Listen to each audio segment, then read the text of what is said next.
Suryakiran aerobatic group, যা cat নামে প্রসিদ্ধ। 1996 সালে এই গ্রুপটি তৈরি হয়। বাগডোগরা এয়ারপোর্ট থেকে গত শুক্রবার সকাল 10টার সময় এই স্টান্ট ফ্লাইং টিম আকাশে তাদের খেলা দেখানো শুরু করে।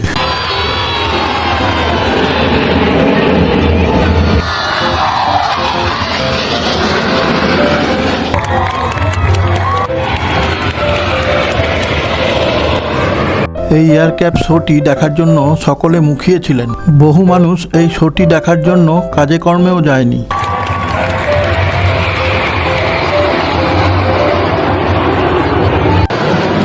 ক্যাট নামে প্রসিদ্ধ এই গ্রুপটি এশিয়ার মধ্যে শ্রেষ্ঠ। এরা বিভিন্ন সময় এরকম শো করে দেখায়।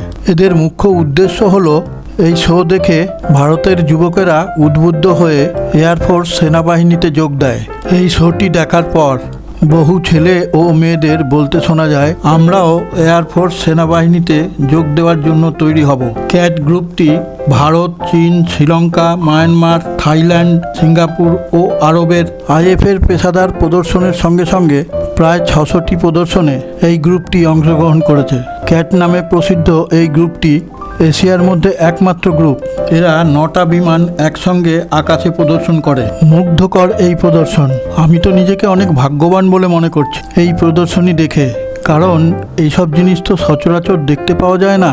এবার একটা কথা বলি, ভিডিওটা দেখে যদি ভালো লেগে থাকে তাহলে সাবস্ক্রাইব করে পাশের বেলটিকে ছুঁয়ে দিন আর একটা লাইক করে দিন। আর যদি মনে হয় কিছু লেখার তাহলে কমেন্টে লিখুন। পরিচিতদের শেয়ার করে দিন, আশা করি ভালো লাগবে। যে 9 জন পাইলট তাদের এই মুন্সিয়ানা দেখাচ্ছেন তাদেরকে অসংখ্য ধন্যবাদ। এখন দেখুন হেলিকপ্টার, চিতা, রাফাল, মিগ ও F-16 বিমান। দারুণ একটা প্রোগ্রাম দেখলাম, যা অনেক দিন মনে থাকবে।